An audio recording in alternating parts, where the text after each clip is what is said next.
శ్రీశైలం పుణ్యక్షేత్రం నుంచి నాకు ఇవాళ ఒక 2 ఫోటోలు వచ్చినాయి. ఆ 2 ఫోటోల్లో ఒక ముస్లిం ఒక వ్యక్తి తలపైన వైట్ టోపీ పెట్టుకొని శ్రీశైలం మన పుణ్యక్షేత్రం ఆ వైపు ఆయన వెళ్తుండు.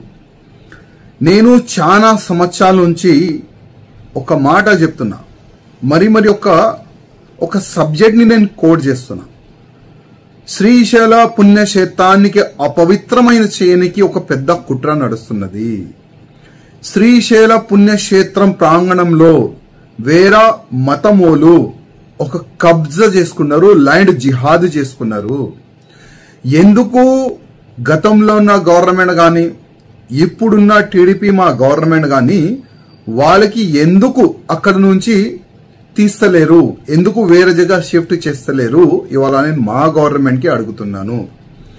ఎందుకు మా పుణ్యక్షేత్రం ఏరియాలో ఈ మొత్తం మాంసం గాని ఈ మత్తు గాని అక్కడ తీసుకొని వచ్చి వాళ్ళు యూజ్ చేస్తున్నారు? మన పుణ్యక్షేత్రం అపవిత్రం అవుతుందా లేదా మీరే చెప్పండి. ఎందుకు కొన్ని ఓట్ల గురించి మన పుణ్యక్షేత్రాన్ని సర్వనాశనం చేస్తున్నారు? ఎందుకు శ్రీశైల పుణ్యక్షేత్రం ప్రాంగణంలో ఉన్న షాపులకి వేరే మతమోల్కి ఇస్తున్నారు? అసలు ఎండోమెంట్ లా చట్టం ఏమంటుంది? మీరేం చేస్తున్నారు? ఇవాళ నేను అడుగుతున్నాను.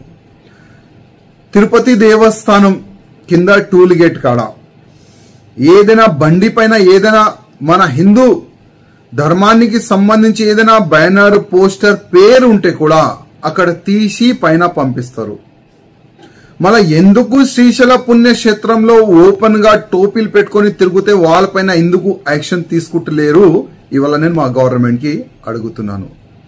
నేను మరి మా ముఖ్యమంత్రి చంద్రబాబు నాయుడు గారికి, మా పవన్ కళ్యాణ్ గారికి ఒకటొక్క రిక్వెస్ట్ చేస్తున్నాను. మన ఆంధ్రాలో ఉన్న ప్రతి ఒక్క పుణ్యక్షేత్రాన్ని కాపాడండి. వేరే మతమోలు మన పుణ్యక్షేత్ర సరౌండింగ్ లో గాని గుడి లోపట్లో గాని వాళ్ళు ఉండకూడదు. చట్టం ఉన్నది, దానికి స్ట్రిక్ట్ గా మీరు ఇంప్లిమెంట్ చేస్తే సరిపోతుంది. ప్లీజ్ ఆంధ్ర గవర్నమెంట్ కి నా రిక్వెస్ట్, కాపాడండి మన పుణ్యక్షేత్రాన్ని, మనం కాపాడండి. నా ఒక నివేదిక.